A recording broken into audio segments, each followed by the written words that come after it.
I was born in Roseville and moved out here when I was 5 months old. There's 9 of us in the family, 4 boys, 4 girls. And my dad came over in 22, but my mother could not come over for 8 years. You had to have when my dad come over, he had to have a $100 bill and a place to live. And he came over, and then she came 8 years later. Couldn't speak a word of English, but we were all railroaders. And that's what I say, we lived here, we worked on the ranch. We had, this place here was 12 and a half acres. The back half, there was 3 acres of pasture, 2 acres of peaches and grapes. And then the other side, down past the house, was plums.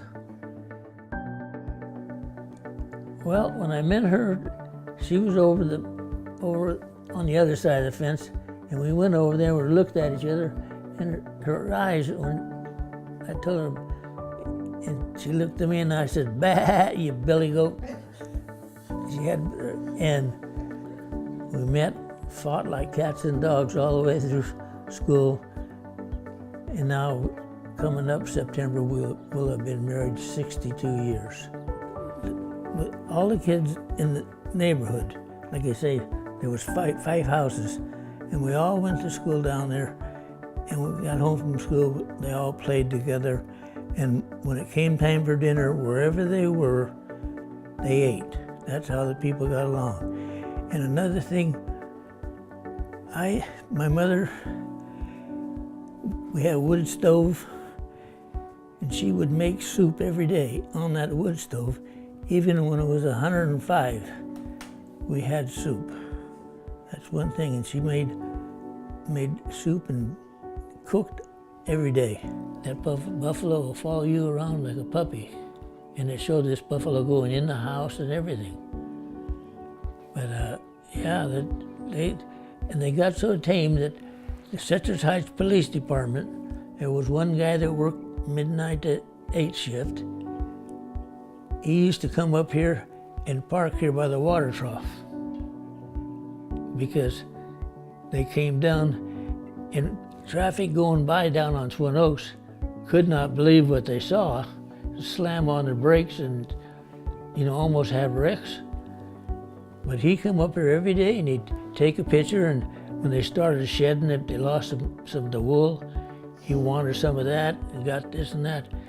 And it got to the point where if you went to apply for a job at the city hall, one of the questions they ask you, where are the buffaloes in Citrus Heights? And that's where they were here. So everybody loved them. The city wanted us to put them in parade, but they weren't that tame.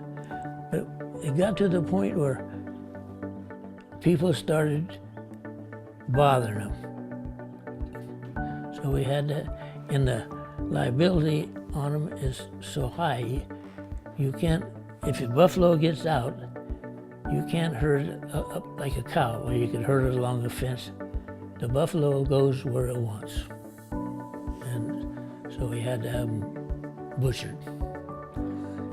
Like I say, I can't believe the amount of traffic that there is. And the houses, I could never live in a housing tract where the houses are 5 feet apart. Before, everybody had usually a quarter acre or something to build on. You could build a little barn if you wanted to, if you wanted to raise a little calf or some chickens or something. But now you can't do that.